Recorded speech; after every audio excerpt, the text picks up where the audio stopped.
Shalom, puji Tuhan kita masih ketemu lagi. Minggu lalu kita sudah bicara tentang resolusi 2026. Hari ini kita mau sama-sama belajar tentang konsep dosa dan manusia baru. Konsep dosa dan manusia baru. Saya berharap semua menaruh perhatian sungguh-sungguh, karena ini tema yang menurut saya sangat kritikal, supaya kita tahu nanti tujuan kita kemana. Kita sama-sama kita buka di 1 Yohanes 3, mulai dari ayat 4 sampai dengan ayat ke-10.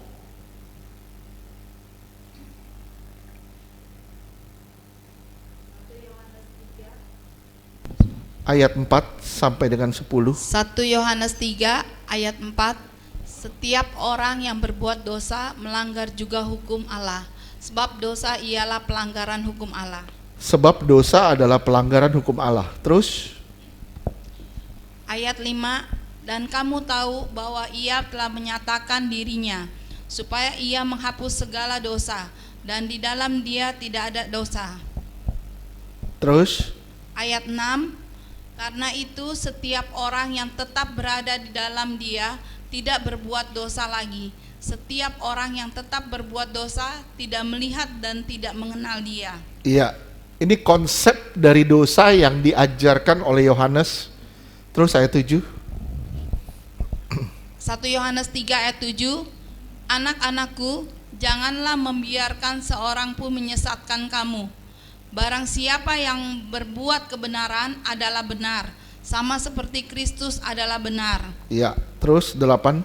Ayat 8. Makanya ditekankan di sini, jangan ada seorang menyesatkanmu. Barang siapa berbuat kebenaran adalah benar, sama seperti Kristus adalah benar. Artinya kita harus hidup sama seperti Kristus hidup. Terus 8. 1 Yohanes 3 ayat 8. Barang siapa yang tetap berbuat dosa berasal dari iblis, sebab iblis berbuat dosa dari mulanya. Untuk inilah anak Allah menyatakan dirinya, yaitu supaya ia membinasakan perbuatan-perbuatan iblis itu. 9. Ayat 9. Setiap orang yang lahir dari Allah tidak berbuat dosa lagi, sebab benih ilahi tetap ada di dalam dia dan ia tidak dapat berbuat dosa, karena ia lahir dari Allah. Iya, naturnya berubah. Terus 10. 1 Yohanes 3 ayat 10.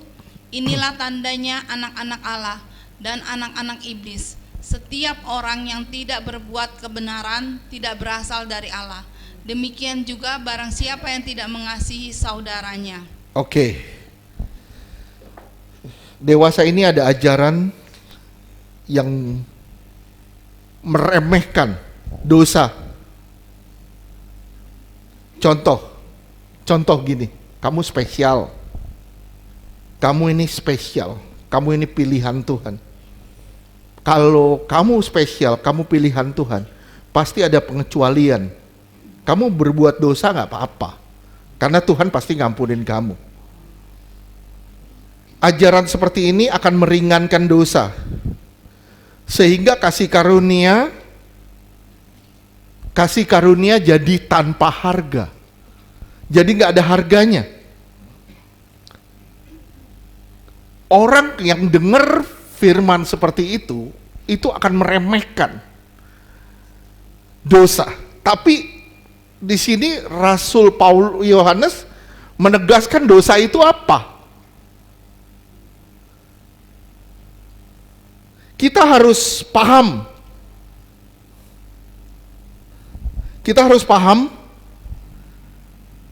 Natur dari dosa.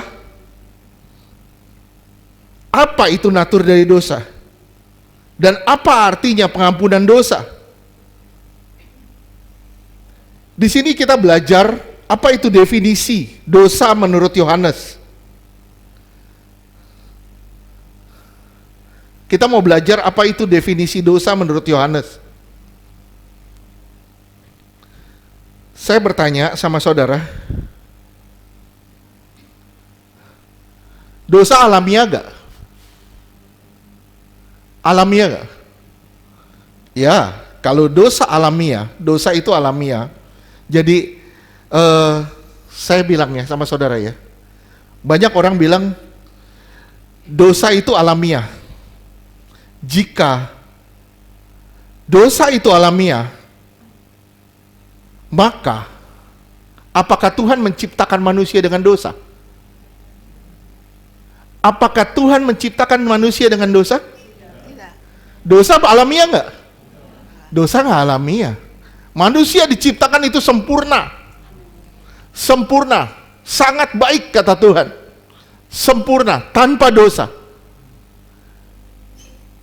Dosa itu masuk lewat racun iblis. Ada orang yang bilang dosa itu alamiah, ya jadi ya udah, manusia pasti berbuat dosa. Betul, manusia pasti berbuat dosa. Nggak ada orang yang tidak berbuat dosa. Saya tanya sama saudara, definisi dosa, apakah dosa itu kelemahan? Apakah dosa itu kelemahan? Iya? Siapa yang bilang iya? Oke, Lina. Oke. Dosa itu kelemahan. Oke. Sekarang saya tanya, apa semua kelemahan itu dosa? Enggak. Misalnya, saya lemah. Saya sakit. Apa itu dosa? Tidak semua kelemahan itu dosa. Tapi dosa, iya benar, kelemahan manusia.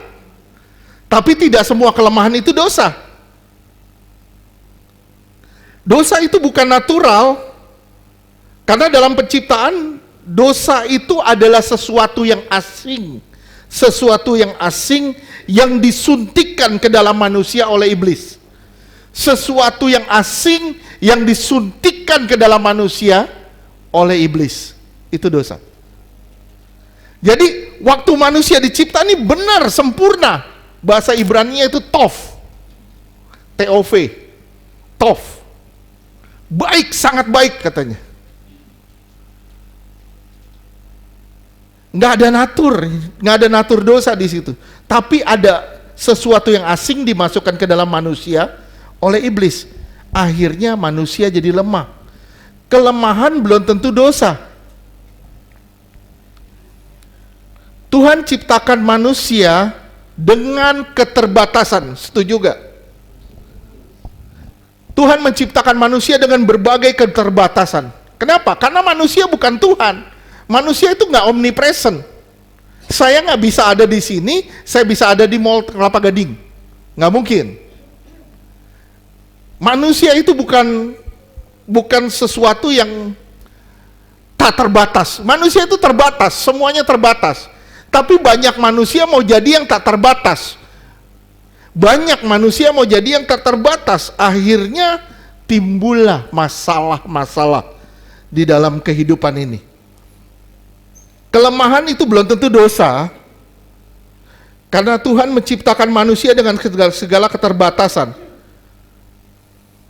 Misalnya, saya ngantuk karena saya capek kerja. Itu kelemahan. Saya ngantuk, saya capek kerja, itu kelemahan. Apa itu dosa? Enggak. Saya kurang tidur, tubuh saya lemah, tubuh saya tidak lagi kurang sehat, lagi nggak fit. Apa itu dosa? Bukan. Tapi ada orang juga bilang,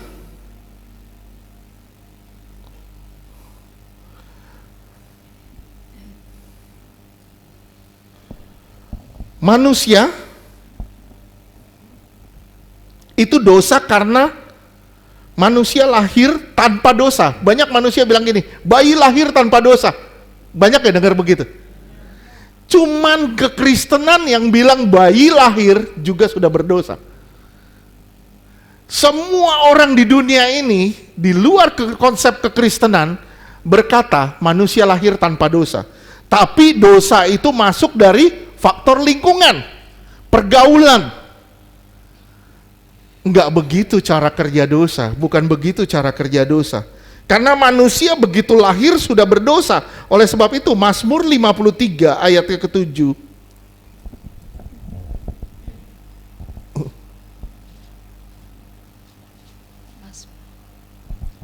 Mazmur 53 ayatnya ke-7.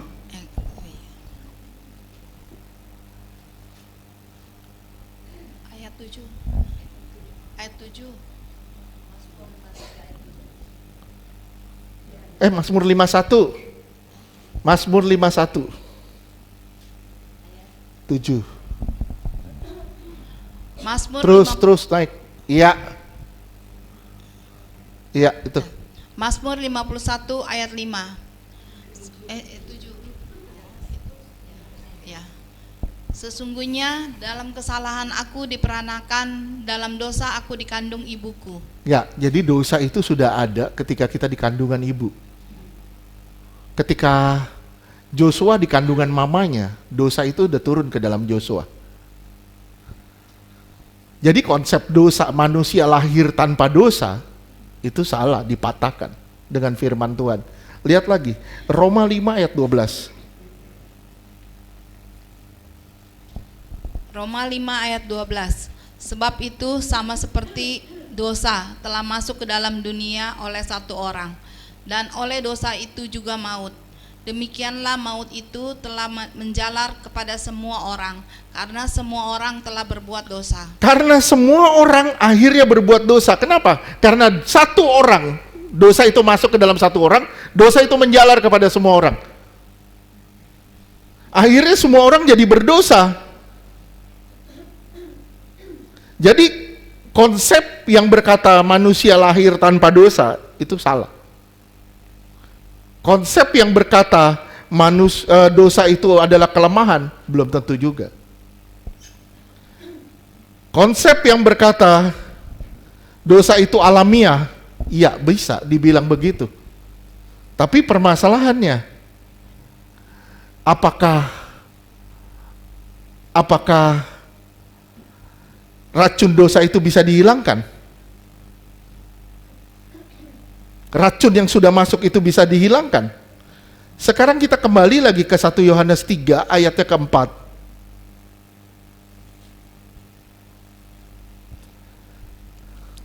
Setiap orang yang berbuat dosa melanggar hukum Allah, sebab dosa ialah pelanggaran hukum Allah. Sekarang tadi ada bisa.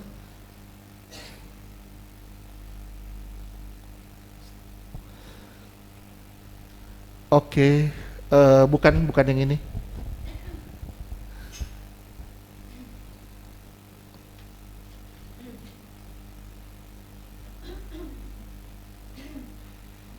Satu Yohanes 3 ayat keempat. Jadi gini, dosa itu bukan yang ini, udah dihilangin aja, nggak apa-apa. Dosa itu hamartia. Bahasa Yunaninya pakai kata hamartia, yang artinya meleset dari sasaran. Meleset dari sasaran. Saya bisa kasih lihat di sini. Dosa itu sins, pakai katanya hamartia. Terus di ayat itu dibilang gimana? Coba kembali. Ya, dosa itu berbuat dosa melanggar hukum Allah. Dosa itu hamartia. Pelanggaran hukum Allah itu pakai kata anomia. Melanggar hukum Allah itu pakai kata anomia. Anomia itu apa? Anomos. Nomia atau nomos itu artinya hukum. Nomos itu artinya hukum. Anomos artinya tidak berhukum. Bisa paham nggak? Jadi dosa tidak mau tunduk kepada hukum. Dosa artinya tidak mau tunduk kepada hukum, tidak punya hukum, hidup tanpa aturan. Menurut Rasul Yohanes, dosa bukan hanya miss the target atau meleset dari sasaran, bukan hanya meleset dari sasaran, tapi juga tanpa hukum atau tanpa aturan. Sekali lagi, dosa bukan hanya meleset dari sasaran, tapi juga tanpa hukum, juga tanpa aturan. Saudara simak ya, hukum menciptakan apa? Keteraturan, order. Bisa bayangin kalau nggak ada lampu merah? Di seluruh Jakarta kita hapus semua lampu merah. Bisa bayangin apa yang terjadi? Yang terjadi adalah disorder pasti. Nggak ada keteraturan. Nggak ada keteraturan. Di mana ada hukum, ada seorang filsuf yang berkata, di mana ada hukum, di situ ada kebebasan. Setuju gak? Di mana ada hukum, di situ ada kebebasan. Setuju gak? Enggak. Enggak. Yang enggak setuju siapa? Masa Rita doang? Yang lain belum ngerti, belum paham. Sekali lagi saya bilang, di mana ada hukum, di situ ada kebebasan. Kalau saudara nanya saya bilang saya setuju. Kenapa? Coba saudara bayangin tanpa hukum. Orang di jalan diperkosa, nggak ada hukum. Ada kebebasan nggak? Ada kebebasan nggak? Nggak ada kebebasan, orang mau keluar gimana? Gua keluar diperkosa, kenapa? Nggak ada hukum.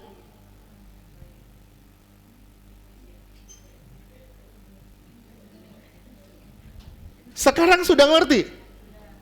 Sudah? Sekali lagi saya ulang, hukum menciptakan keteraturan. Tapi di mana ada hukum, di situ ada kebebasan. Jadi hukum tujuannya untuk satu, kebebasan. Saudara harus ngerti dulu, Tuhan kasih hukum untuk apa? Supaya saudara punya kebebasan di dalam Dia. Punya kebebasan di dalam Dia. Itu kuncinya. Coba bayangin, kalau nggak ada hukum. Pak Yogo jam tangannya bagus juga, saya curi.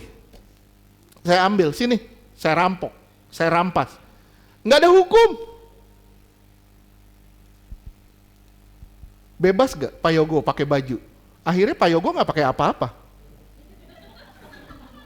Kenapa? Karena pakai apapun pasti diambil orang. Akhirnya nggak bebas, kita hidup nggak bebas, kita terkungkung. Justru hukum itu membuat kebebasan. Tanpa hukum pasti chaos. Pasti gak? Pasti chaos, tanpa hukum pasti chaos. Sekali lagi saya bilang, coba aja cabut semua lampu merah di Jakarta. Satu hari aja. Satu hari aja. Berapa banyak kecelakaan lalu lintas yang akan terjadi. Saya ingat waktu itu, kita pernah ngalamin mati lampu hampir di 3/4 kota Jakarta.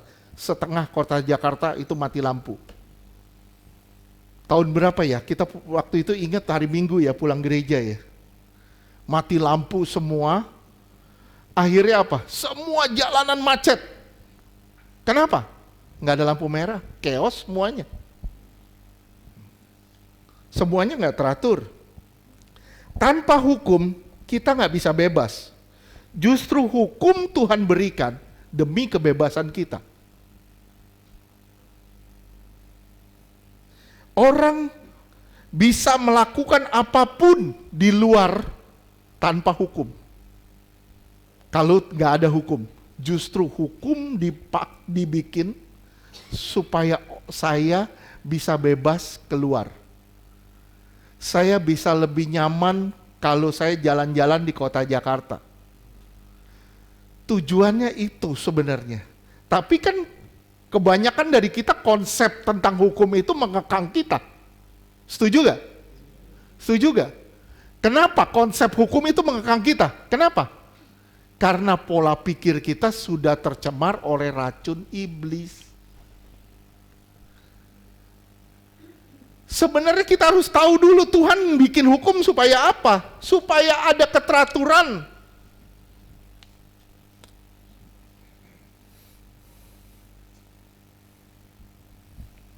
Dosa itu salah sasaran, tapi dosa juga anomia yang artinya memberontak terhadap hukum. Bukan cuma salah sasaran, tapi juga pemberontakan terhadap hukum. Setiap orang perlu batasan. Dan dari batasan itu akan muncul prinsip. Bisa bayangin kalau orang nggak punya hidupnya nggak ada prinsip. Seperti apa? Misalnya Joshua, saya punya prinsip, saya tidak akan menikah sampai usia, misalnya sampai usia 20 sekian. Itu prinsip. Nah begitu usianya sudah sekian, udah melewati itu, baru dia cari cewek. Itu prinsip, dia punya prinsip. Saya punya prinsip, saya tidak mau berbuat dosa lagi, saya tidak mau menyakiti hati Tuhan, saya mau belajar menyembah Tuhan, saya mau hidup di dalam hadirat Tuhan setiap hari 1 jam. Itu prinsip. Bisa bayangin kalau dalam kekristenan kita nggak punya prinsip. Bisakah saudara bayangin ketika saudara ikut Tuhan, saudara nggak punya prinsip? Sekali lagi, setiap orang perlu batasan. Saya perlu batasan. Pak Yogo perlu batasan, Michael perlu batasan, semua kita perlu batasan. Tapi dari batasan itu akan muncul prinsip. Prinsip itu artinya membatasi diri sendiri. Saya tidak mau menyakiti hati Tuhan, itu prinsip. Saya punya prinsip akan lebih baik, saya tidak mau mencuri lagi, saya tidak mau mengikatkan diri dengan dosa lagi, itu prinsip. Dan itu baik. Prinsip itu baik. Bukan untuk mengekang kita, tujuannya adalah untuk memperbaiki diri kita.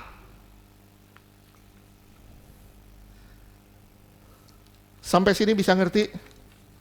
Sekali lagi, ini konsep dosa menurut Yohanes. Kita menentang batasan yang Tuhan bikin. Sekali lagi ya, saya ulang ya, kita sering menentang batasan yang Tuhan bikin.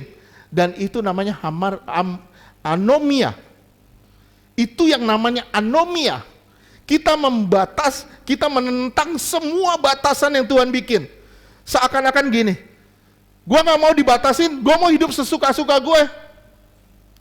Gue mau berzina kek, gue mau ngerokok kek, gue mau narkoba kek. Jangan batasin gua nggak bisa dibatasin.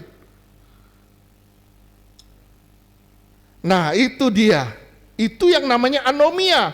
Jadi dosa bukan hanya salah sasaran, tapi dosa juga memberontak kepada Tuhan atau melawan kepada Tuhan. Jadi kalau menurut saudara, adakah dosa kecil dan dosa besar? Adakah dosa kecil dan dosa besar? Nggak ada. You bohong sedikit bohong, dosa kecil lah, nggak apa-apa lah. Itu tetap bukan hanya salah sasaran, tapi juga memberontak kepada hukum.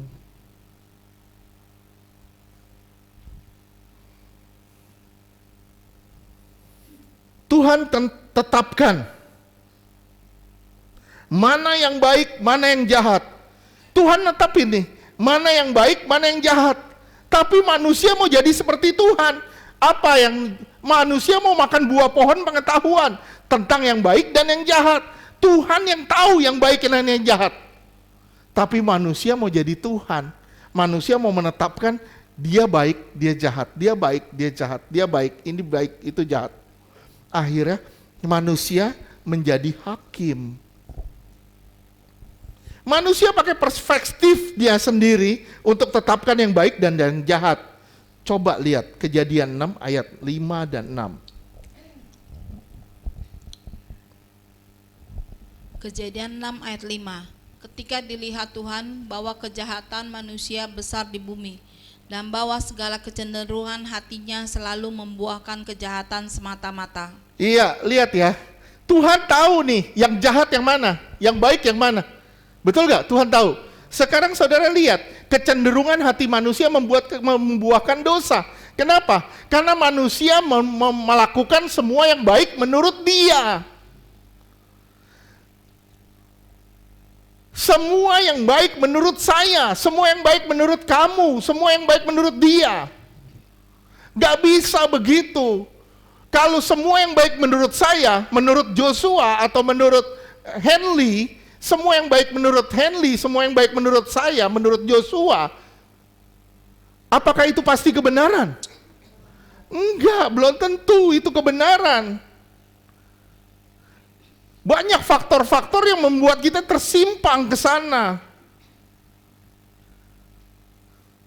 Saya bergaul sama si A, saya bergaul sama si A, saya bergaul sama si A. Menurut saya baik, belum tentu menurut Tuhan.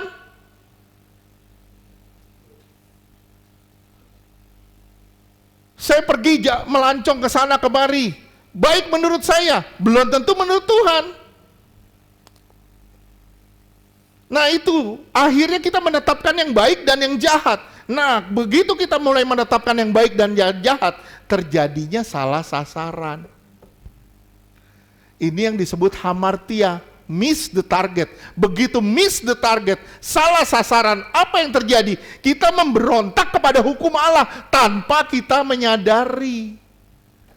Sampai sini ngerti gak? Nah itu konsep dosa. Kita menetapkan yang baik dan yang jahat. Kenapa pohon pengetahuan yang pertamanya? Untuk mengetahui yang baik dan yang jahat. Karena manusia mau jadi seperti Tuhan. Dia mau baik menurut dia. Dia mau jahat menurut dia. Konsepnya jadi perspektifnya jadi nggak benar. Menurut saya misalnya Bu Yeti baik. Tapi menurut misalnya, maaf, tolak dalam nama Yesus. Menurut Ian, Bu Yeti nggak baik. Perspektifnya berbeda, sudut pandangnya berbeda. Kenapa? Karena faktor apa yang pernah dialami. Tapi apakah kita bisa melabeling Ibu Yeti seperti itu? Nggak bisa. Akhirnya kita jadi judge-nya, kita jadi hakimnya untuk menghakimi segala sesuatu yang baik dan yang jahat. Padahal yang baik dan yang jahat itu punya Tuhan. Terus lanjutkan. Kejadian 6 ayat 6. Maka menyesallah Tuhan bahwa Ia telah menjadikan manusia di bumi, dan hal itu memilukan hatinya. Kenapa Tuhan mempilu hatinya? Kenapa Tuhan pilu hatinya? Karena manusia satu, salah sasaran. Dan dua, manusia memberontak kepada Tuhan. Anomia. Sekali lagi saya bilang sama saudara, menurut Rasul Yohanes, dosa bukan hanya hamartia. Dosa bukan hanya salah sasaran, tapi dosa juga anomia, yang artinya memberontak kepada hukum. Saya berharap saudara sudah bisa ngerti sampai sejauh ini. Dosa itu serius. Dosa bukan cuma kelemahan. Dosa bukan cuma sekedar kelemahan. Dosa itu serius. Dosa kecil tetap aja itu memberontak kepada Tuhan. Bagi kita menetapkan ini dosa kecil lah, nggak apa-apa lah, sedikit-sedikit lah, bohong dikit-dikit nggak apa-apa lah. Kita menetapkan itu. Nah, kita menetapkan baik buruk kan? Kita menetapkan baik buruk kan? Salah sasaran nggak? Salah sasaran. Memberontak nggak? Memberontak, gampang. Stepnya begitu. Udah ngerti belum? Sekarang lihat. Kejadian 3 ayat 4. Kejadian 2 dulu ayat 17. Nih, saudara harus lihat sifat iblis nih, sifat iblis. Kejadian 2 ayat 17. Kejadian 2 ayat 17. Tetapi pohon Ini siapa yang ngomong?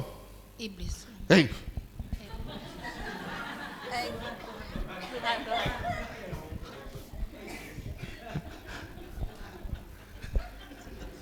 Kaget saya sampai deg-degan.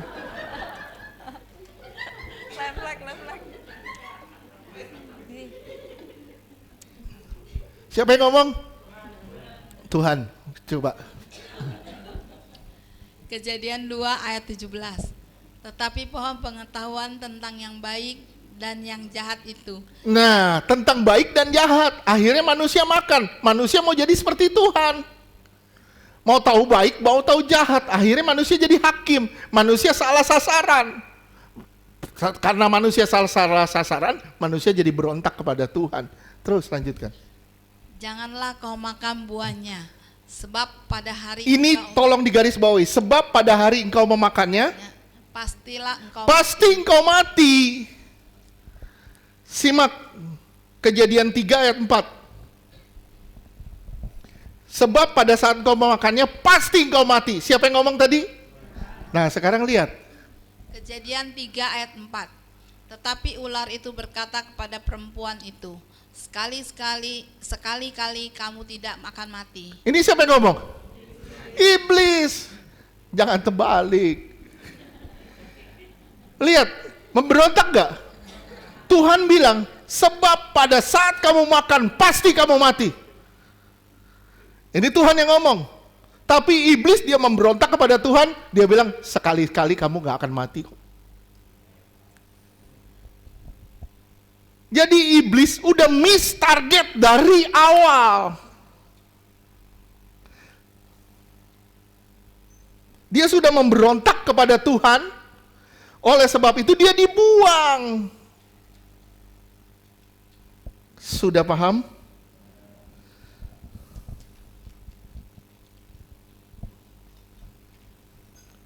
Bagi iblis, iblis akan membuat racun-racun yang berkata kepada saudara sesuatu yang membahayakan, dia akan bilang itu membahagiakan. Saya ulang sekali lagi, iblis membuat racun di dalam saudara, dia membuat racun di dalam saudara untuk berkata semua yang membahayakan itu akan jadi membahagiakan.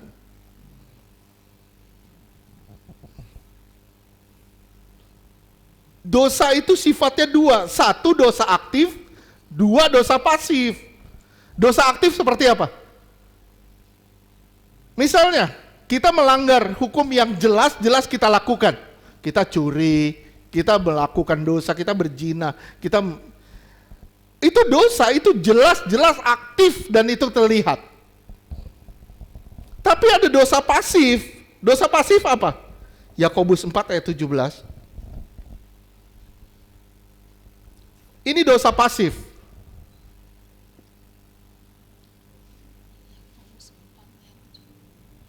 Yakobus 4 ayat 17.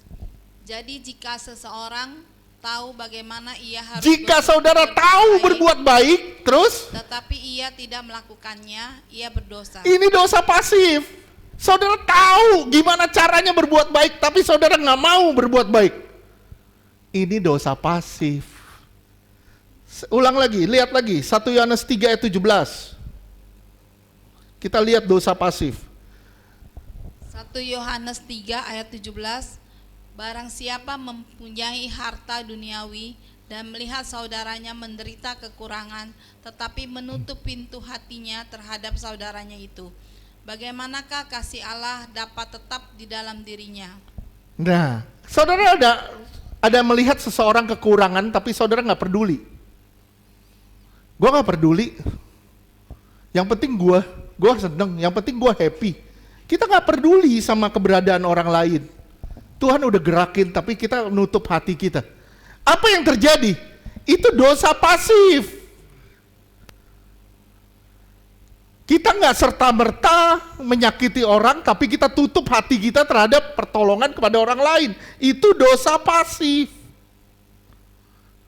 Gua nggak peduli sama keluarga gua pokoknya udah tutup mata sama keluarga gua udah nggak peduli. Yang penting keluarga inti gue sama istri gue sama anak gue udah beres. Itu dosa pasif. Sekarang saudara lihat lagi dosa pasif apa? Ada yang bisa jawab gak di Alkitab? Hah? Membenci. Bisa, dosa membenci itu dosa bisa dibilang dosa aktif juga. Tapi dosa pasif Itu saudara akan lihat di perumpamaan talenta. Ian dikasih 5 talenta, oke? Dia kembangin bisa jadi 10. Ian dikasih 2, dia kembangin jadi 4. Dia dikasih 1, dia sembunyiin. Itu pasif, dia tidak melakukan apa yang Tuhan mau. Itu dosa pasif. Dia nggak mengembangi sesuatu yang Tuhan beri. Ingat saya bilang sama saudara, apapun yang Tuhan kasih buat saudara itu harus ada pertanggungjawabannya.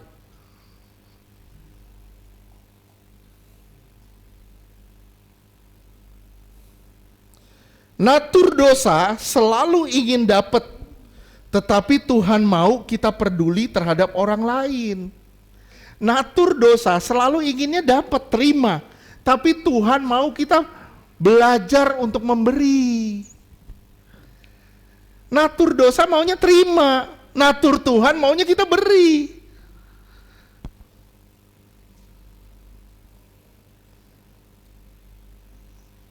Jadi kalau begini, banyak gak masalah di hidup kita? Banyak gak yang harus diberesin dari kita? Tidak mau mengasihi orang lain, tidak mau mengasihi orang lain. Itu juga masalah tadi media bilang benci. Benci itu kalau kita udah membenci itu jadi aktif. Tapi kalau kita mulai kecewa, tidak mau mengasihi dia, tidak mau melakukan sesuatu buat dia, berdoa buat dia, itu bisa jadi dosa aktif, tapi bisa juga jadi dosa pasif. Faham sampai sini?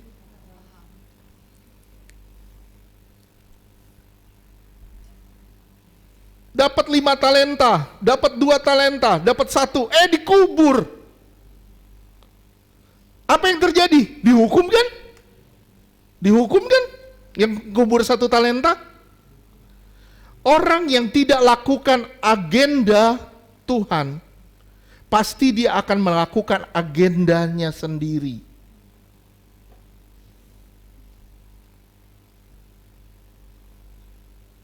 Orang yang tidak mau melakukan agenda Tuhan, pasti dia akan melakukan agendanya sendiri. Coba contoh lagi. Saya minta tolong misalnya sama Bu Ida. Bu Ida, tolong angkat sampah misal. Bu Ida bilang, nggak mau ah. Saya kecewa sama dia. Tapi kemudian Bu Ida minta ampun di bawah. Tuhan ampunin saya Tuhan, saya nggak mau angkat sampah. Yang dosa siapa sekarang? Yang dosa saya. Kenapa? Karena saya kecewa sama dia. Kita menuntut orang ketika orang itu nggak mau tapi dia berubah, kita yang bermasalah akhirnya. Makanya Tuhan bilang apa? Jangan pernah membenci orang. Belajar untuk mengasihi. Saudara tahu nih, misalnya Vera, tolak dalam nama Yesus. Vera ini, maaf ya, tolak dalam nama Yesus. Vera ini brengsek banget, misalnya, tolak dalam nama Yesus. Misalnya, wah dia bandit banget nih. Misalnya, tolak dalam nama Yesus, misalnya. Saya sebel sama dia, saya nggak mau doain dia. Itu dosa pasif. Saya sebel sama dia, karena saya sebel, dia nyakitin gue terus, gue nggak mau doain dia. Itu dosa pasif. Saya udah masuk dosa pasif. Orang yang hina kita, sakitin kita jadi marah. Begitu kita marah, itu udah anomia. Kita memberontak kepada hukum. Oleh sebab itu, sakit hati jadi dosa yang serius. Kenapa? Karena memberontak untuk mengasihi orang lain. Sakit hati menjadi dosa yang serius. Kenapa? Karena menolak mengasihi orang lain. Saya menolak. Jadi saya menolak apa? Natur Allah apa? Natur Allah apa? Kasih. Kalau natur Allah kasih berarti saya menolak natur Allah. Saya menolak natur Allah, saya menolak mengasihi orang yang menyakiti saya. Dan itu dosa serius.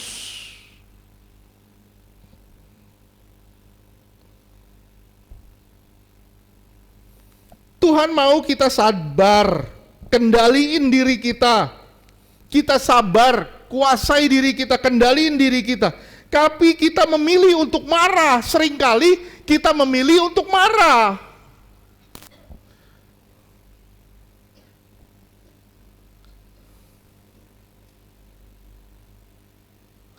Kita, karena kita mau hukum, kita mau aturan. Tapi kita nggak peduli dengan hukum itu dan aturan itu akhirnya. Kenapa? Karena kita peduli adalah perasaan-perasaan kita, diri kita, kesenangan kita. Yang kita peduliin adalah diri kita sendiri. Padahal kita benar, kita tahu hukumnya Tuhan. Kita tahu hukum Tuhan, kita tahu Tuhan maunya apa.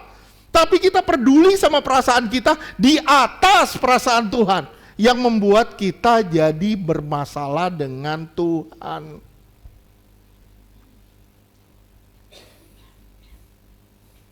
Anomia itu membuat kita menegakkan kerajaan kita sendiri. Setuju? Sekali lagi, anomia itu pemberontakan. Akhirnya kita buat kerajaan. Si A tinggal di kerajaan B, misalnya kerajaan B. Dia tinggal di situ. Tapi karena dia nggak setuju dengan hukumnya, dia memberontak. Akhirnya apa? Dia bangun kerajaannya sendiri. Dan itu kita sebenarnya. Iblis membangun kerajaan tanpa sadar. Begitu kita melakukan dosa, kita memberontak kepada hukum Allah, kita ikut kerajaan kegelapan.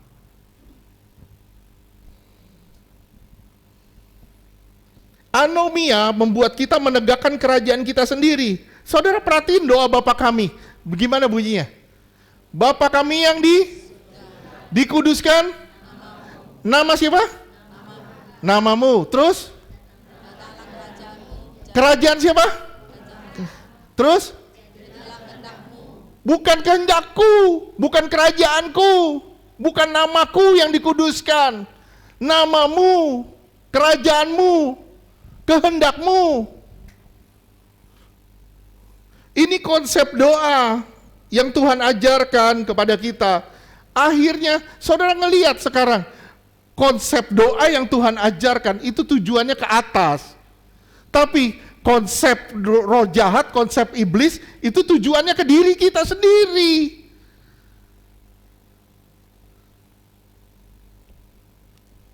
Kita sebut dia Bapa, kita sebut dia Bapa, tapi yang kita jalani hukum kita sendiri, bukan hukum dia. Bagaimana saudara bisa bilang dia adalah Bapa saudara? Seperti kita lihat di Yohanes 8 ayat 44, iblislah bapamu. Kenapa? Karena kamu jalanin konsep kerajaannya. Karena kamu jalanin apa yang dia mau.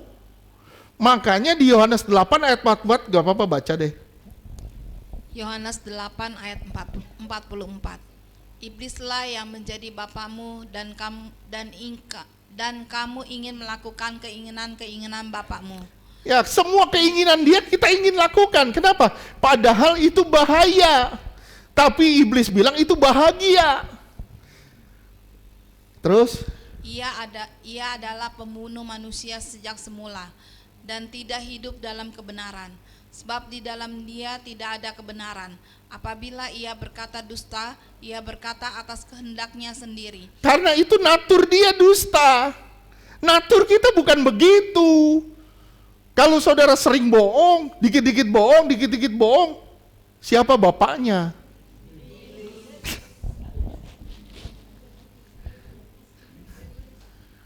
Nah, sekarang saya tanya sekali lagi, ada nggak konsep dosa besar, dosa kecil? Nggak ada. Semua dosa itu sama, hamartia dan anomia.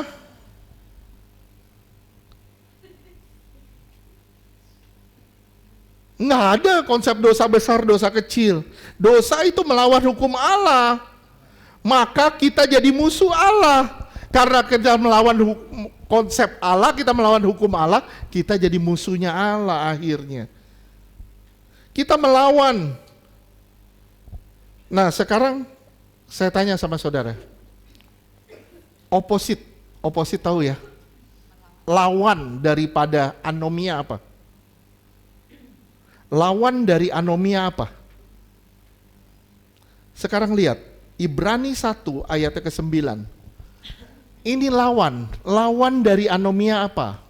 Ibrani 1 ayat 9. Engkau mencintai keadilan dan membenci kefasikan, sebab itu Allahmu telah mengurapi engkau dengan minyak sebagai tanda kesukaan, melebihi teman-teman sekutumu. Oke. Boleh lihat yang tadi? Yang tadi.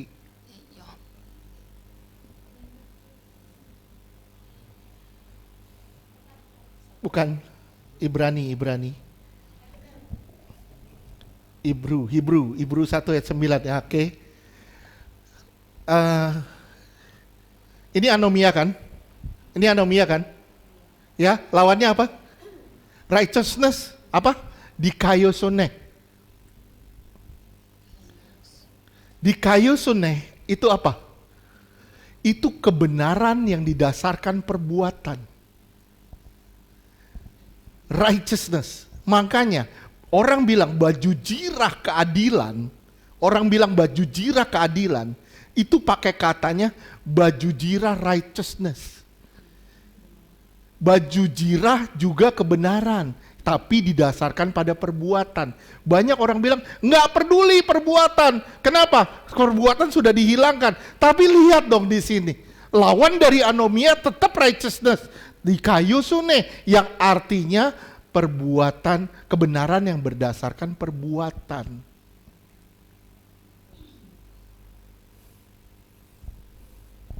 Ini lawannya itu kebenaran yang didasarkan perbuatan.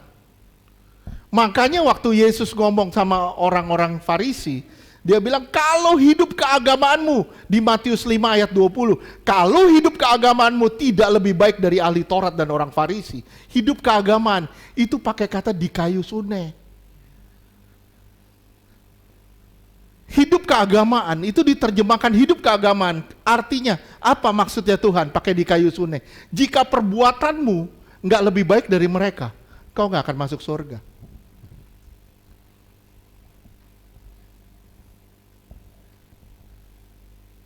Jadi, saudara jelas sekarang. Jelas kalau orang bilang, aku akan membuktikan kepadamu iman dengan perbuatan. Kalau kamu berkata iman tanpa perbuatan itu mati, iya betul. Jadi perbuatan kita juga harus benar. Paham nggak? Banyak orang bilang nggak perlu lagi perbuatan nggak perlu. Siapa bilang? Mau bukti lagi? Satu lagi kita lihat. 2 Korintus 6 ayat 14. 2 Korintus 6 ayat 14. Janganlah kamu merupakan pasangan yang tidak seimbang dengan orang-orang yang tidak percaya. Sebab persamaan apakah terdapat antara kebenaran kebenaran yang berdasar perbuatan ini pakai kata dikaiosune dengan kedurhakaan, anomia. Atau bagaimanakah terang dapat bersatu dengan gelap? Digebrukin sama Tuhan di firman-Nya. Ini loh pertentangannya antara dikaiosune dengan anomia. Saya berharap saudara bisa ngerti. Jadi kalau orang bilang baju jirah keadilan, kita harus ngerti baju jirah keadilan pakai kata dikaiosune. Artinya kalau perbuatan kita nggak benar, baju jirah lu berlobang. Itu jadi sasaran tembak kuasa kegelapan. Baju jirah yang berlobang-lobang. Kenapa? Perbuatan kita nggak beres kok. Bisa ngerti sampai sini? Anomia akan menimbulkan disorder. Di kayu sune akan menimbulkan order. Sekarang saudara lihat, shalom. Kalau orang bilang shalom, shalom artinya apa? Berkat kan? Sapaan, betul, sapaan. Berkat juga. Tapi gimana ada berkat kalau nggak ada keteraturan? Betul nggak? Misalnya siapa ya? Misalnya, Rita di rumah ngoceh terus, ribut terus, mulutnya mangap terus, ngoceh terus. Saya tanya sama saudara, ada shalom nggak di rumah? Nggak ada shalom di rumah itu. Kenapa nggak ada shalom? Karena nggak ada ordernya, nggak ada keteraturannya. Keteraturannya dalam bentuk apa? Marah-marah terus.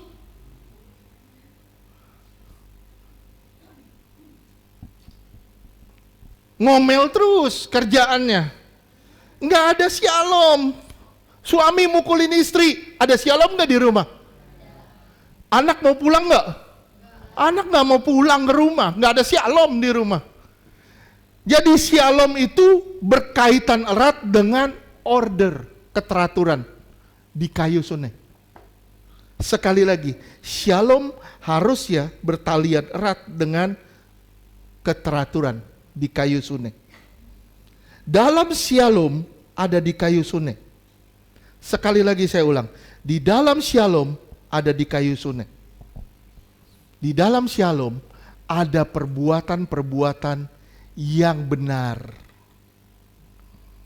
yang baik, kebenaran yang didasarkan perbuatan. Sekarang kita kembali ke 1 Yohanes 3 ayat 5. 1 Yohanes 3 ayat 5. Dan kamu tahu bahwa ia telah menyatakan dirinya, supaya ia menghapus segala dosa, dan di dalam dia tidak ada dosa. Di dalam dia baru dosa itu terhapus. Di dalam dia dosa itu terhapus. Kristus itu tidak ada dosa. Kristus itu tidak ada dosa. Kita hanya bisa tidak berdosa ketika kita di dalam dia. Sekali lagi, kita hanya bisa tidak berdosa ketika kita di dalam dia. Saya ulang sekali lagi, kita hanya bisa tidak berdosa ketika kita di dalam dia. Kita nggak bisa kalahin dosa dengan kekuatan sendiri. Kita nggak bisa kalahin dosa dengan kekuatan kita sendiri. Harus kita masuk ke dalam dia, baru kita bisa mengalahkan dosa. 1 Petrus 2 ayat 21 dan 22.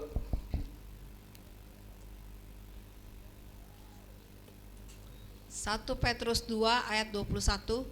Sebab untuk itulah kamu dipanggil, karena Kristus pun telah menderita untuk kamu dan telah meninggalkan teladan bagimu, supaya kamu mengikuti jejaknya. Supaya kamu ikut apa yang dia lakukan. Terus ayat 22, ia tidak berbuat dosa dan tipu tidak ada di dalam mulutnya. lihat, sampai di atas kayu salib, dosanya tidak diketemukan. Walaupun orang bilang salibkan dia, kesalahannya di mana? Pilatus cuci tangan kan? Kenapa? Tidak dapat kesalahan. Nggak ada kesalahan di sana. Nggak ada kesalahan satupun yang dia lakukan itu salah. Tapi memang dia harus disalibkan.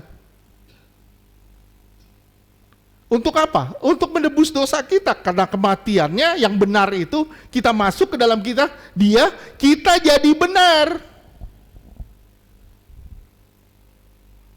Sekarang, terus kita lanjutkan ke 1 Yohanes 3 ayat 6.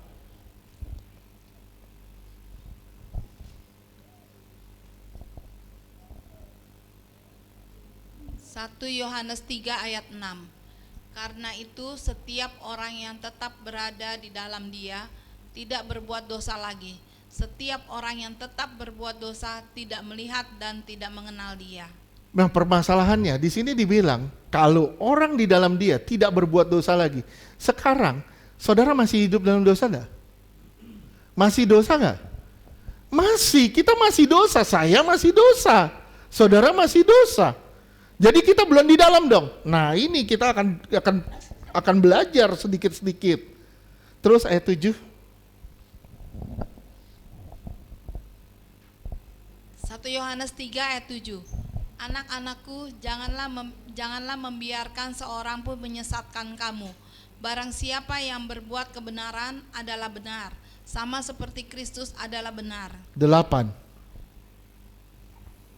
Ayat 8, barang siapa yang tetap berbuat dosa berasal dari iblis, sebab iblis berbuat dosa dari mulanya. Dari mulanya dia berbuat dosa. Terus Untuk inilah anak Allah menyatakan dirinya. Yaitu supaya ia membinasakan perbuatan-perbuatan iblis itu. Nah, kan sekarang kita sudah di dalam Kristus nih. Tapi kenapa kita masih suka dosa? Kenapa kita masih ada dosa? Ini permasalahannya. Benar gak? Saudara kepikir gak situ? Kepikir gak? Kepikir atau baru mikir? Sekarang lihat ayat 9. Kita tetap berbuat dosa. Sekarang sebelum kita buka, saudara, saya jelasin dulu. Dosa itu patron demonik. Demonik patron. Dosa itu demonik patron atau demonic activity, itu dosa. Oleh sebab itu, kita harus perang melawan dosa. Kita harus perang melawan dosa. Banyak orang bilang kita nggak perlu perang lagi. Nggak mau perang. Begitu kita di dalam, justru peperangan itu jadi lebih kuat. Begitu kita di dalam Kristus, peperangan itu jadi lebih kuat. Kenapa? Karena iblis berusaha menarik kita keluar. Tapi Tuhan mau kita tetap di dalam. Kristus harus menghancurkan semua pekerjaan-pekerjaan iblis. Oleh sebab itu, hidup kita adalah kesaksian dari kehidupan Kristus. Dengan bersaksi tentang kehidupan Kristus di dalam kita, dengan bersaksi tentang kehidupan Kristus di dalam kita, tanpa saudara sadar, saudara sedang menghancurkan pekerjaan iblis. Saya ulang sekali lagi, dengan bersaksi tentang kehidupan Kristus di dalam saudara, saya ulang sekali lagi, dengan bersaksi tentang kehidupan Kristus di dalam saudara, saudara sedang menghancurkan pekerjaan iblis. Wahyu 12 ayat 11.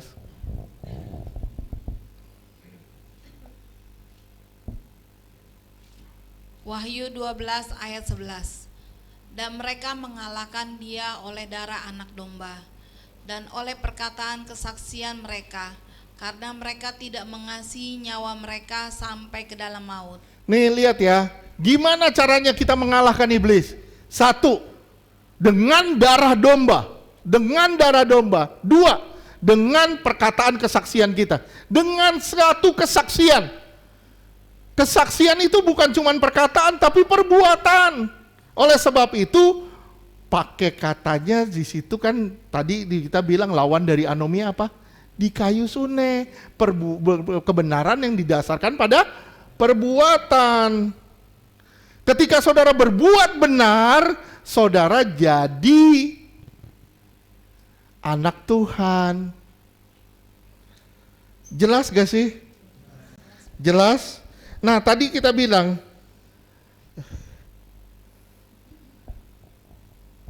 tadi ada masalah lagi. Tadi kita bilang kita akhirnya kita ambil patron iblis ketika kita terus-menerus hidup di dalam dosa. Permasalahannya apa? Kita masih terus berbuat dosa. Sampai hari ini kita masih ada dosa. Seringkali kita gagal, seringkali kita gagal. Apakah saudara ada di luar? Orang yang di luar itu menikmati dosa. Makanya kita lihat di ayat 9. 1 Yohanes 3 ayat 9. 1 1 Yohanes 3 ayat 9. Setiap orang yang lahir dari Allah tidak berbuat dosa lagi, sebab benih ilahi tetap ada di dalam dia, dan ia tidak dapat berbuat dosa karena ia lahir dari Allah. Coba lihat tadi ada yang saya cap, ada foto.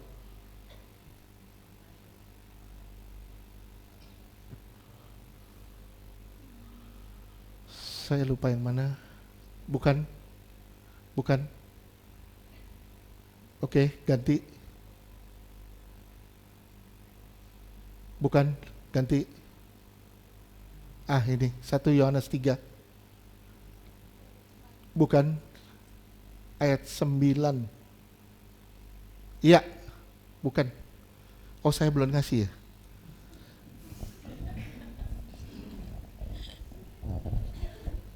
Oke.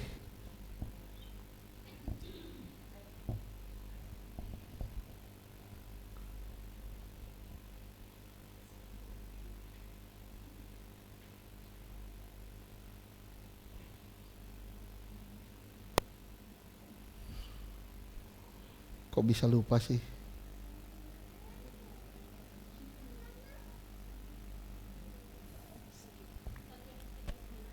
Satu Yohanes 3.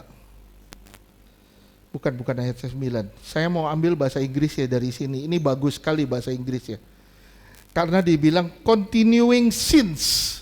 Pakai katanya continuing sins. Di bahasa Inggris di terjemahan yang ada di situ di mana kurang pas.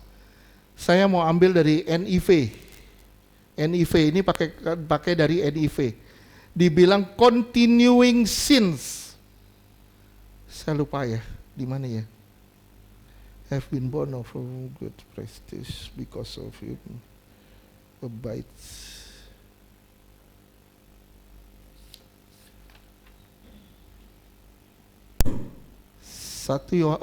Bukan. 1 Yohanes 3 ya benar. Hah? Ayat 9. Ada continuing sins? Oke, ya betul. Hamartia. Nggak ada di sini, saya belum kasih. Ini bahasa Inggrisnya pakai kata to continue sinning. Artinya apa? Terus menerus berbuat dosa. Misalnya, si A misalnya merokok. Kemudian dia minta ampun, besok dia lakuin lagi. Dia minta ampun, besok dia lakuin lagi. Lama-lama kepekaan dia akan dosa itu hilang. Setuju gak? Kepekaan dia akan dosa itu hilang. Itu yang disebut continue sinning. Continue sinning. Terus menerus berbuat dosa. Kalau misalnya saya kepleset, saya datang ke Tuhan, Tuhan ampuni saya. Tuhan ampunin nggak? Tuhan ampunin. Tapi kalau misalnya saya terus menerus nikmatin dosa itu, gimana? Itu yang disebut continue sinning. Itu yang disebut continue sinning.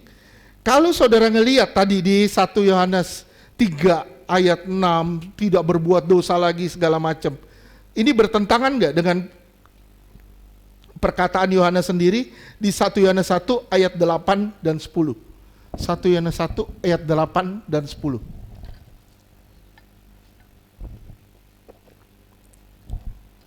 Satu Yohanes 1 ayat 8. Jika kita berkata bahwa kita tidak berdosa, maka kita menipu diri kita sendiri, dan kebenaran tidak ada di dalam kita.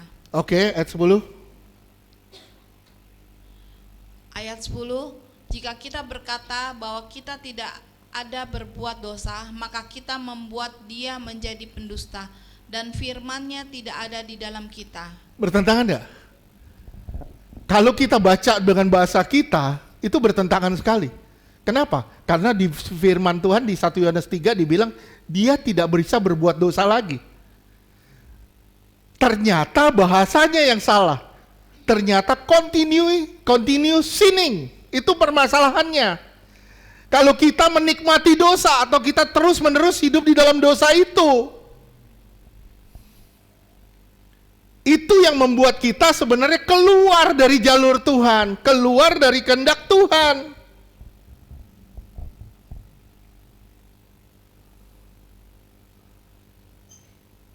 Ketika saudara di dalam, saudara masuk di dalam pengudusan oleh kuasa Roh Kudus.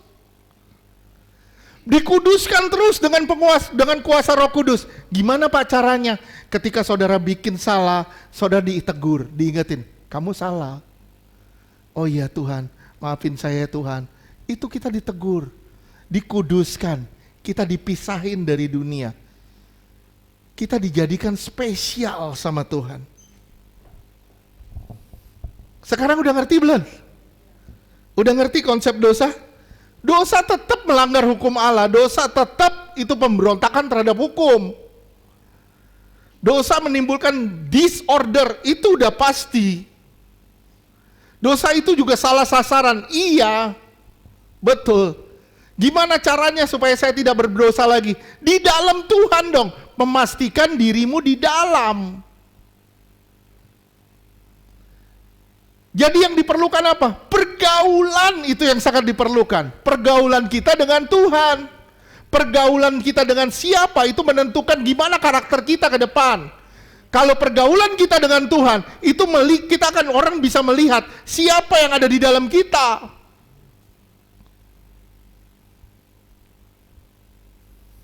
Oke, sampai sini ngerti? Ini pakai kata present continuous kok, pakai kata present continuous. Yang artinya apa? Masih terus berlanjut.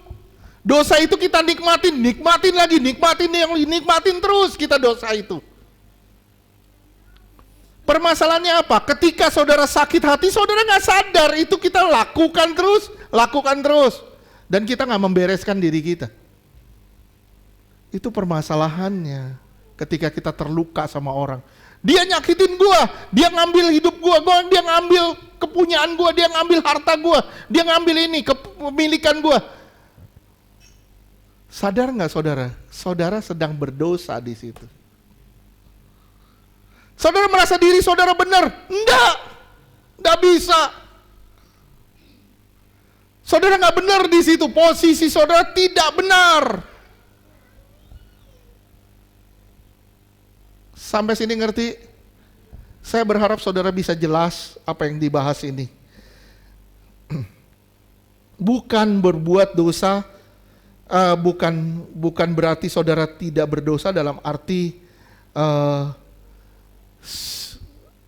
udah benar-benar udah jadi orang kudus. Tapi di sini artinya terus-menerus berbuat dosa, menikmati dosa. Nggak ada rasa bersalah. Saudara menjadi patronnya iblis. Ikutin apa kemauan dia. Hidup dengan keterikatan. Kita harusnya melawan kuasa gelap, melawan setan. Bagaimana kita bisa melawan setan? Bagaimana kita bisa melawan kuasa gelap ketika kita menikmati dosa-dosa itu? Sampai sini ngerti? Bagaimana kita di tahun 2026? Makin mirip Tuhan atau makin mirip iblis? Mirip siapa kita di tahun 2026 ini? Saya berharap saudara benar-benar diperbarui terus, dikuduskan terus sampai saudara menjadi serupa dan segambar dengan Tuhan. Kembali pada kalik Allah, bukan kolik ya. Kaliknya Allah, gambar Allah. Oke. Oleh sebab itu, kalau saudara baca lanjutannya di 1 Yohanes 3 ayat 11, itu bicara soal manusia baru. Nggak apa-apa deh, kita baca deh sebagai penutup. Kita baca deh sebagai penutup. 1 Yohanes 3 ayat 11. Sebab inilah berita yang telah kamu dengar dari mulanya, yaitu bahwa kita harus saling mengasihi. Nah ini kuncinya, kita harus saling mengasihi. Terus Ayat 12, bukan seperti Kain yang berasal dari si jahat dan yang membunuh adiknya. Dan apakah sebabnya ia membunuhnya? Sebab segala perbuatannya jahat dan perbuatan adiknya benar. lihat ya. Ini bicara apa sih tandanya manusia baru? Tandanya cuma kasih yang ada di dalam kita. Kasih terhadap Tuhan dan kasih juga terhadap sesama. Kalau kasih terhadap Tuhan gak ada, kasih terhadap sesama juga susah. Gimana Pak caranya saya berdamai dengan orang lain? Kalau saudara gak mengasihi Tuhan, gimana caranya saudara berdamai dengan orang lain? Gak mungkin bisa. Susah. Berdamai dulu dengan Tuhan, baru bisa berdamai dengan sesama.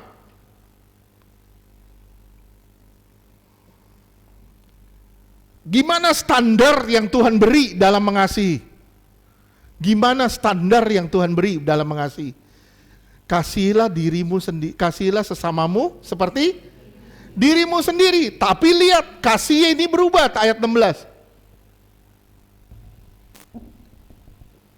1 Yohanes 3 ayat 16. Demikianlah kita ketahui kasih Kristus, yaitu bahwa ia telah menyerahkan nyawanya untuk kita. Jadi kita pun wajib menyerahkan nyawa kita untuk saudara-saudara kita. Kita wajib. Jadi gimana caranya kita bukti ada kasih itu? Ketika kita bukan hanya mengasihi sesama kita seperti diri kita sendiri, tapi kita mengasihi sesama kita seperti Kristus mengasihi kita. Waduh, jadi berat loh kalau kayak gini. Ini polanya begitu, jadinya berubah. Bukan sekedar mengasihi sesama seperti diri sendiri, tapi sudah mengasihi sesama kita seperti Kristus mengasihi kita. Kegagalan kita dalam mengasihi orang lain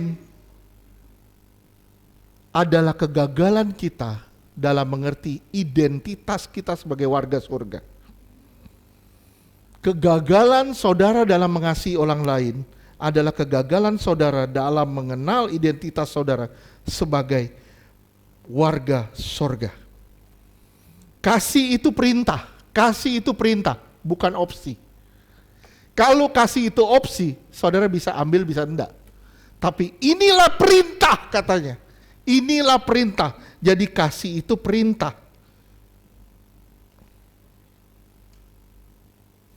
Banyak dosa serius yang susah kita identifikasi.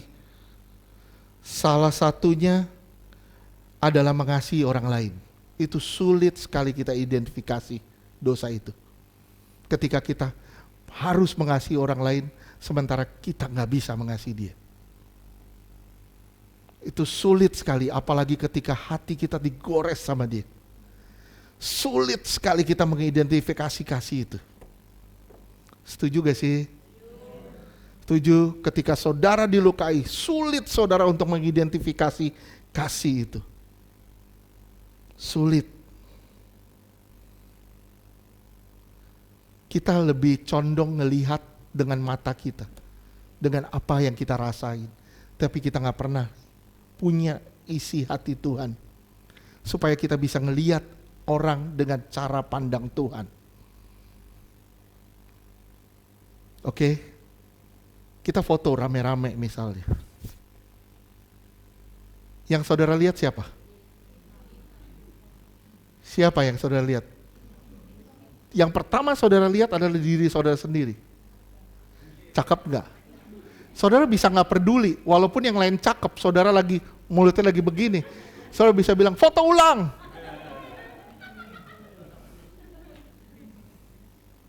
Kenapa? Karena kita selalu melihat dengan mata kita.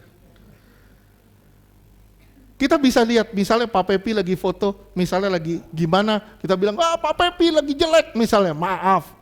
Wah lagi gak beres, lu lagi fotonya gak bener, gini. Kita bisa bilang gitu. Tapi kita gak pernah ngelihat ada apa di balik itu semua. Oke? Kita bisa ngejudge orang. Tangan kita gampang untuk ngakimin orang, tapi sulit untuk merubah diri kita sendiri.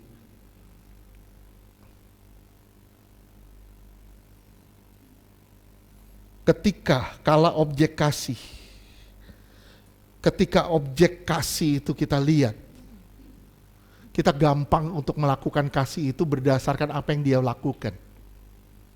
Tapi kita harus melakukan objek kasih itu, kita berikan objek kasih itu bukan berdasarkan apa yang dia lakukan, tapi apa yang Tuhan telah lakukan kepada kita.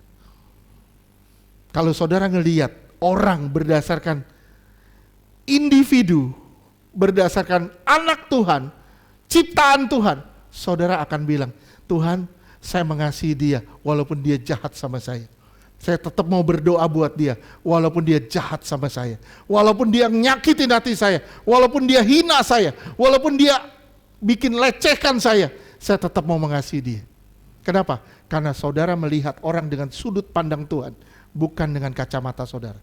Ketika saudara melihat dengan kacamata saudara, saudara akan gampang ngakimin orang.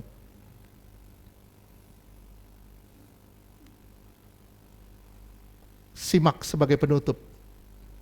Dosa itu demonik. Setuju? Dosa itu demonic activity. Tapi kasih itu ilahi. Dosa itu pekerjaan iblis. Tapi kasih itu pekerjaan Tuhan. Maukah kita berubah di tahun 2026 ini? Mau gak saudara masuk di dalam Tuhan dan bilang tidak pada semua dosa? Ingat, saudara adalah manusia baru, natur saudara sudah berubah. Kalau saudara gak mulai dari mengasihi Tuhan, saudara gak bakal bisa mengasihi sesama. Kalau saudara gak mulai dari mengasihi Tuhan, semua perintah Tuhan pasti akan saudara langgar. Amin, Tuhan berkati.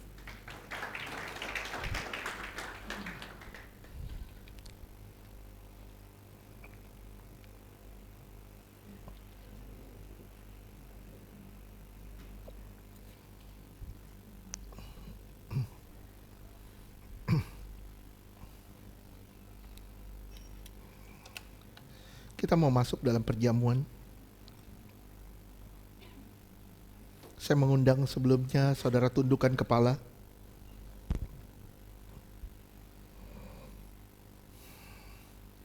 Saudara mundur, lihat apa yang telah saudara lakukan selama ini.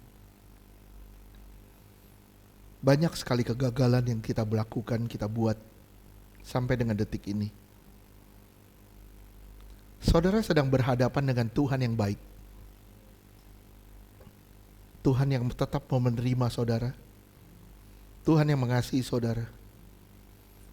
Tuhan mungkin bilang sama saudara, aku tidak pernah memandang hina hati yang hancur. Kalau saudara datang ke Tuhan dengan hancur hati, saudara benar-benar bertobat dan minta ampun sama Tuhan, Tuhan gak pandang hina kok. Tuhan gak pandang hina orang yang mau berubah. Kalau saudara ngelihat ke masa lalu, saudara mungkin banyak kegagalan, saudara pasang jarak dengan orang, saudara mulai bangun permusuhan, benteng-benteng saudara mulai bangun terhadap orang lain. Saya berharap benteng itu dirobohkan di tahun 2026. Benteng-benteng permusuhan itu saudara harus robohkan di tahun 2026. Saudara mau buktikan kalau saudara adalah manusia baru? Salah satu buktinya adalah kasih yang ada di dalam saudara. Apakah saudara mengasihi orang itu? Apakah saudara mengasihi mereka yang menyakiti saudara? Gampang mengasihi orang yang baik sama kita, tapi gak mudah untuk mengasihi orang yang jahat sama kita. Saya berharap saudara dengar ini. Kalau saudara punya telinga, saudara dengar. Saudara punya hati, saudara bertobat. Beresin diri saudara sama Tuhan. Banyak sekali kegagalan yang kita lakukan. Tuhan mau kita berubah. Jika Tuhan mau kita berubah, kenapa kita gak mau berubah sampai hari ini? Kenapa kita masih menikmati kesalahan-kesalahan itu sampai hari ini? Saudara jangan ngelihat orang sebagai individu yang harus dimusuhin karena dia menyakiti saudara terus. Tapi lihat orang lain sebagai ciptaan Tuhan yang berharga, yang harus saudara ampuni, yang harus saudara doakan. Sebelum kami masuk dalam perjamuan, beresin hati kita masing-masing. Bertobat sungguh-sungguh. Karena Tuhan mau kita menyambut tubuh dan darahnya dengan penuh sukacita. Terima kasih ya Bapa. Di dalam nama Tuhan Yesus kami berdoa.